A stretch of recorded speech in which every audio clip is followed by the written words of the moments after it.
बिस्मिल्लाहिर्रहमानिर्रहीम। अस्सलाम वालेकुम रहमतुल्लाहि व बरकातुहू। उम्मीद करता हूँ कि आप सब लोग बखैर आफियत होंगे। आज हम पढ़ेंगे कहानी नंबर 26 जो कि है the fox who got caught in the tree trunk. Okay, तो आज इस कहानी को हम पढ़ेंगे, इनके स्ट्रक्चर को समझेंगे, इनके अल्फाज मानी को जानेंगे और इनका तर्जुमा हम सही से सीखेंगे। तो चलिए हम शुरू करते हैं अपनी आज की ये कहानी। कहानी की हेडिंग है the fox who got caught in the tree trunk. Okay, तो गोया की द फॉक्स का मतलब लोमड़ी, हु का मतलब जो, गेट कॉट का मतलब फंस जाना। चूंकि ये पूरा एक जुमला है जो कि पास्ट अफर्मेटिव में है, तो गॉट कॉट का मतलब फंसी हुई लोमड़ी। इन द ट्री ट्रंक यानी दरख्त का जो तना होता है, पेड़ है, यहाँ पर पेड़ ज्यादा अच्छा होगा, पेड़ के तने में। तो पेड़ के तने में फंसी हुई लोमड़ी, हेडिंग के लिए यही अच्छा होगा। ठीक है, आप नहीं कहेंगे कि वो लोमड़ी जो पेड़ के तने में फंस गई थी। थोड़ा सा अच्छा नहीं हो रहा है ना, खुद अच्छा नहीं लग रहा है। एज अ हेडिंग की अगर हम बात करें तो हम कहेंगे कि पेड़ के तने में फंसी हुई लोमड़ी। लोमड़ी को हम उर्दू में एज अ फीमेल इस्तेमाल करते हैं मुअन्नस, और इंग्लिश वाले इसको एज अ मेल इस्तेमाल करते हैं, इसलिए इन्होंने ही इस्तेमाल किया। जब आप आगे पढ़ेंगे तो अभी आपको समझ में आएगा। तो ये तर्जुमा हुआ हेडिंग का। गोया की ये कहानी है एक ऐसी लोमड़ी के बारे में जो फंस गई थी दरख्त के तने में। कैसे फंसी थी हम अभी पढ़ रहे हैं, शुरू कर रहे हैं guys. Once upon a time, किसी जमाने में, एक दफा की बात है। ओके, दोनों आप कर सकते हैं। There was a hungry fox, ये आपका एक सेंटेंस है। That was looking for something to eat, ये आपका दूसरा सेंटेंस है। और there was a hungry fox, ये आपका जो सेंटेंस है असर्टिव है, यानी बयानी है, इसमें खबर दी जा रही है, सिंपल जुमला है। हंग्री का मतलब होता है भूखा, फॉक्स का मतलब लोमड़ी, तो भूखी लोमड़ी हो जाएगा। तो there was a hungry fox की एक भूखी लोमड़ी थी। आप यहाँ पर नहीं कहेंगे कि वहां थी। Okay, that was looking for something to eat, ये आपका जुमला है पास्ट कंटिन्यूअस अफर्मेटिव में। डेट आपका सब्जेक्ट बन रहा है, वॉज ये आपका हेल्पिंग वर्ब है। लुक फॉर का मतलब होता है तलाश करना, ढूंढना, आपका वर्ब आईएनजी के साथ कंटिन्यूअस होने की वजह से। समथिंग आपका ऑब्जेक्ट बन रहा है, टू ईट ये दीगर वर्ड्स में आ जाएगा।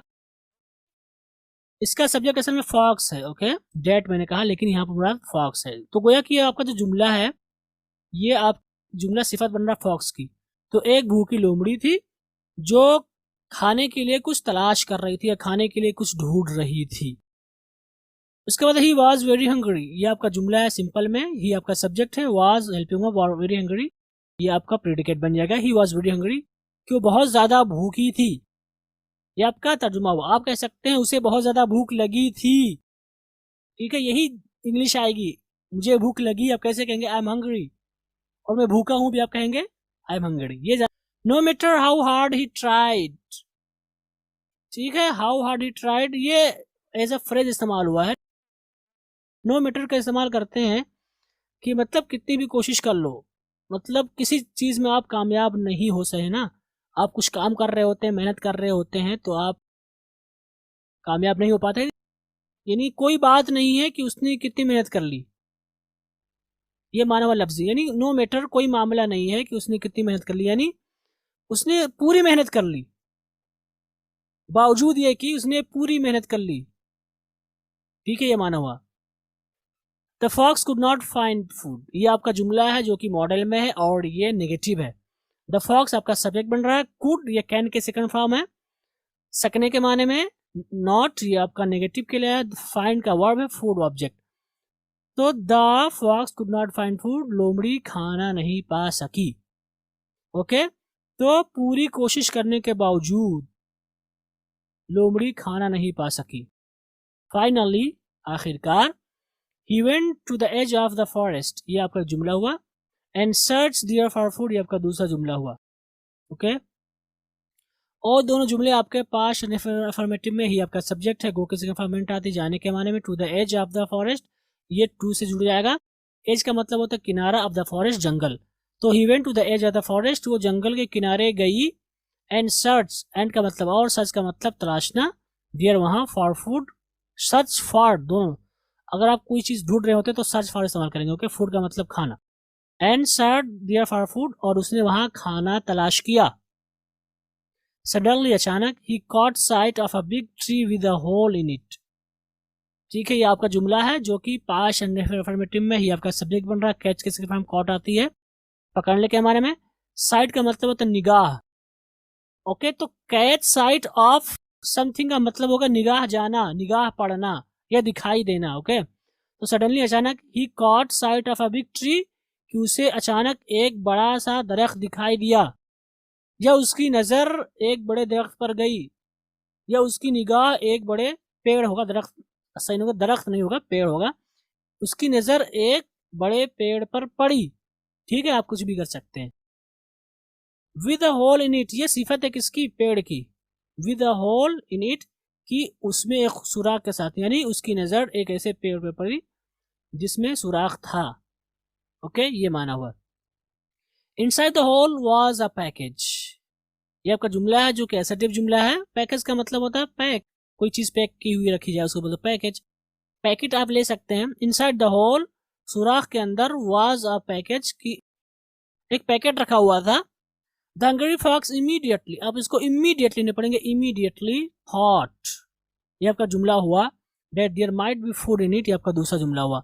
सो द हंग्री फॉक्स, भूखी लोमड़ी, ये आपका सब्जेक्ट है। और इमीडिएटली फौरन, थिंक की सेकंड फॉर्म थॉट आती है, तो थॉट का मतलब सोचना। तो the hungry fox immediately thought, कि भूखी लोमड़ी ने फौरन सोचा। क्या सोचा, ये आपका पूरा ऑब्जेक्ट बन रहा है, लेकिन ये भी एक सेंटेंस है। डैट की there might be food in it, might का मतलब होता है सकने के माने में, हो सकना। Okay, there might be food in it, कि उसमें खाना हो सकता है। And he became very happy, ये आपका जुमला है जो कि पास्ट इंडेफिनिट अफर्मेटिव में है। ही आपका सब्जेक्ट है, बिकम के माने होते हैं होना, बिकेम हो जाएगा सेकंड फॉर्म। वेरी हैप्पी, बहुत ज्यादा खुश, इसको आप हैप्पी नहीं पढ़ेंगे, happy. Okay, and he became very happy, कि वो बहुत ज्यादा खुश हुई। He jumped into the hole, ये आपका जुमला हुआ। And when he opened the package, दूसरा जुमला हुआ। He saw there were a lot of food, ये आपका तीसरा जुमला हुआ। यानी ही सा, ये भी एक जुमला हो जाएगा। There were a lot of food, ये भी एक जुमला हो जाएगा। Bread, meat and food in it, ये इसी का हिस्सा। तो he jumped into the hole, कि वो सुराख में कूद गई। तो जब इनटू कर देंगे तो कूद कर जाना कह सकते हैं आप। ठीक है, तो सुराख में कूद कर चली गई, आप कर सकते हैं कि सुराख में चली गई कूद करके। And when he opened, when का मतलब यहाँ पर जब होगा। ही ओपनड, ओपन का मतलब होता खोलना। एंड व्हेन ही ओपनड, जब उसने खोला क्या, पैकेज, पैकेट को। ही सा, उसने देखा, क्या देखा। There were a lot of food, a lot of food, बहुत ज्यादा खाना। ब्रेड, रोटी, मीट, गोश्त, एंड फ्रूट, और फल इन इट, इसके अंदर। ही सा देयर, उसने वहां देखा कि देयर वर, कि वहां पर बहुत ढेर सारा खाना, ढेर सारी रोटियां, ढेर सारा गोश्त और फल फ्रूट थे। ओके, आगे क्या हुआ गाइस, आगे। And all would cutter had placed the food in the tree trunk while he cut down trees in the forest. तो वुड कटर के दो माने होते हैं। वुड कटर एक परिंदा भी होता है, लेकिन यहाँ पर वुड कटर का मतलब होगा लकड़ी काटने वाला। ओके, लकड़हारा भी आप कहते हैं। And all would cutter had placed the food in the tree trunk, ये आपका एक जुमला है। ये जुमला आपका पास्ट परफेक्ट अफर्मेटिव में है। ठीक है, एंड वुड कटर, ये आपका सब्जेक्ट बन रहा है। हेड आपका हेल्पिंग वर्ब, प्लेस का मतलब रखना, third form. The food object, in the tree trunk, ये आपका दीगर वर्ड्स में आ जाएगा। तो and all would cutter had place the food in the tree trunk का क्या मतलब होगा, कि एक पुराने लकड़हारे ने या लकड़ी काटने वाले ने उसको रखा था।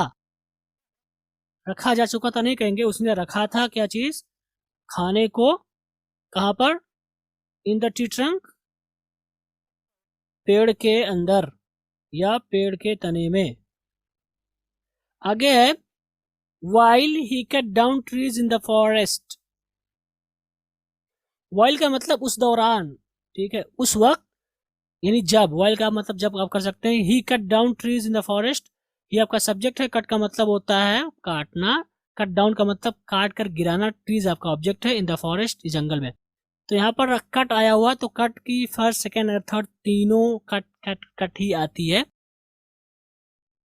while he had cut down trees in the forest, जब वो जंगल में दरख्त को या पौधों को या पेड़ों को काट रहा था। He was going to eat it for his lunch, ये आपका जुमला है जो कि पास्ट कंटिन्यूअस अफर्मेटिव में ही का मतलब वो सब्जेक्ट बन रहा है, वाज हेल्पिंग वर्ब, गो का मतलब जाना आईएनजी के साथ, टू ईट खाना, ईट आपका ऑब्जेक्ट, फॉर हिज लंच अपने लंच में। तो he was going to eat it for lunch का क्या मतलब होगा कि वो इसे अपने लंच के लिए खाने जा रहा था। ये आपका लफ्ज़ी तर्जुमा हो, लेकिन गोइंग टू का इस्तेमाल हम करते हैं कोई काम आप करने वाले होते हैं उसके लिए भी। तो यहाँ पर क्या माना होगा, he was going to eat it for his lunch का क्या मतलब होगा कि वो उसे अपने दोपहर के खाने में खाने वाला था, या उसे वो अपने दोपहर में खाने वाला था, या दोपहर को खाने वाला था। ये आपका तर्जुमा होगा वाला था का, ठीक है, यानी काम करने वाला था ये। The fox happily began to eat, ये आपका जुमला है जो कि पास्ट एंड अफर्मेटिव में द फॉक्स आपका सब्जेक्ट बन रहा है, हैप्पीली का मतलब खुशी खुशी, बिगन का मतलब शुरू करना। The fox happily began to eat का मतलब होगा कि लोमड़ी ने खुशी खुशी खाना शुरू कर दिया। बिगन का मतलब शुरू करना, बिगेन सेकंड फॉर्म है, खुशी खुशी खाना शुरू कर दिया।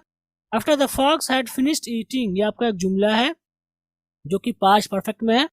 After the fox had finished the eating, बाद ये कि जब लोमड़ी ने खाना खत्म कर दिया, यानी खाने से फारिग हो गई। ओके, जब आफ्टर बाद यह कि जब लोमड़ी खाने से फारिग हो गई, ही फेल्ट थर्स्टी।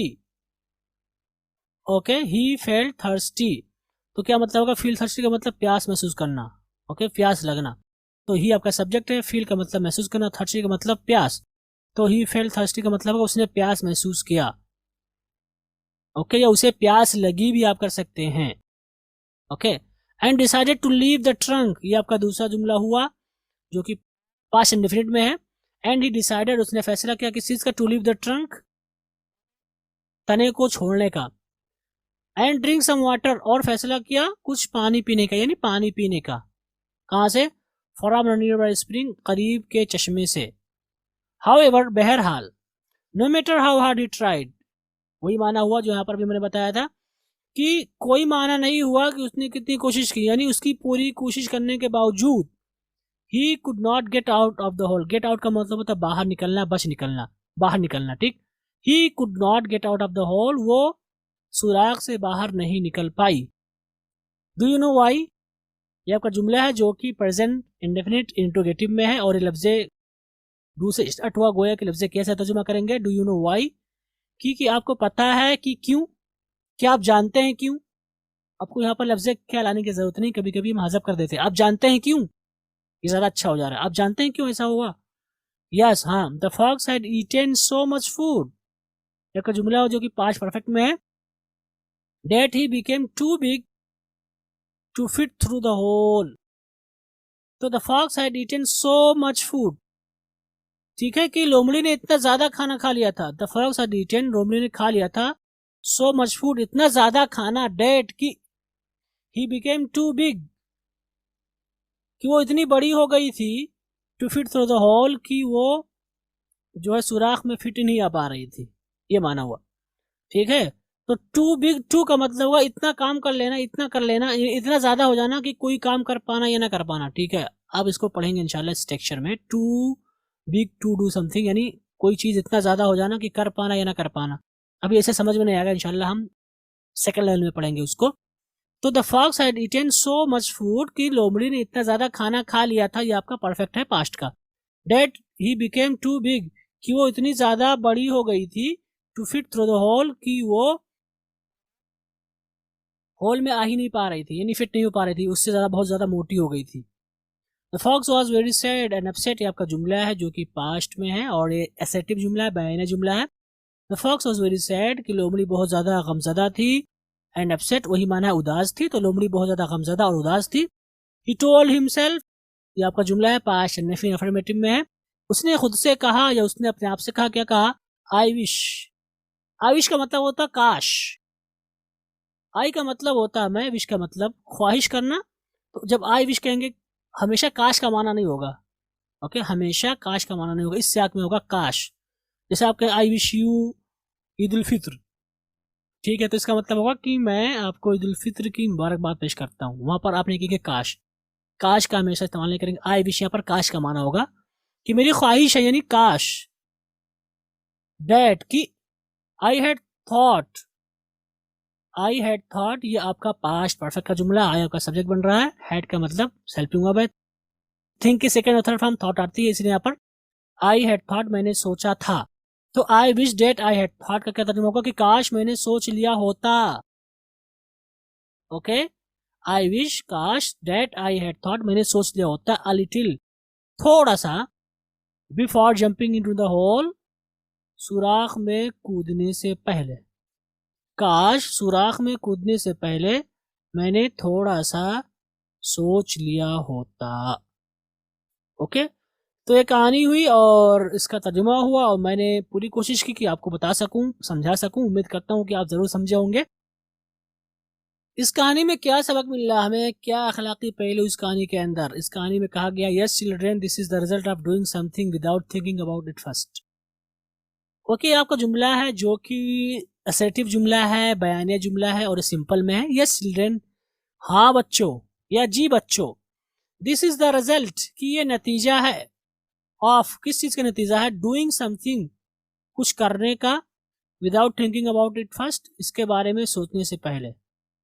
इसके बारे में सोचने से पहले। ओके, सो यस चिल्ड्रन, जी हाँ बच्चों, ये नतीजा है किसी काम को करने का, उसके बारे में पहले सोचने से पहले।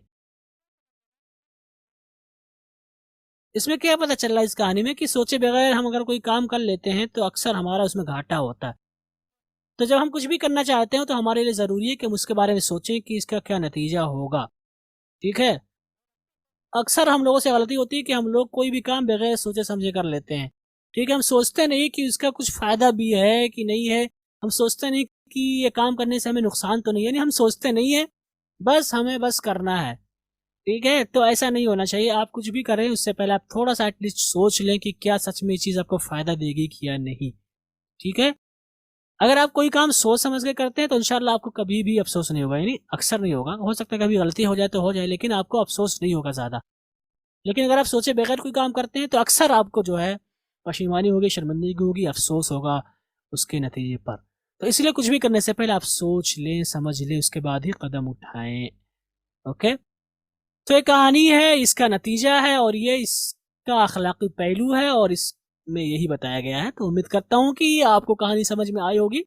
अब आपसे रुखसत होते हैं, इंशाल्लाह आपसे मिलेंगे अगली कहानी में। वस्सलामु अलैकुम वरहमतुल्लाहि वबरकातुहू।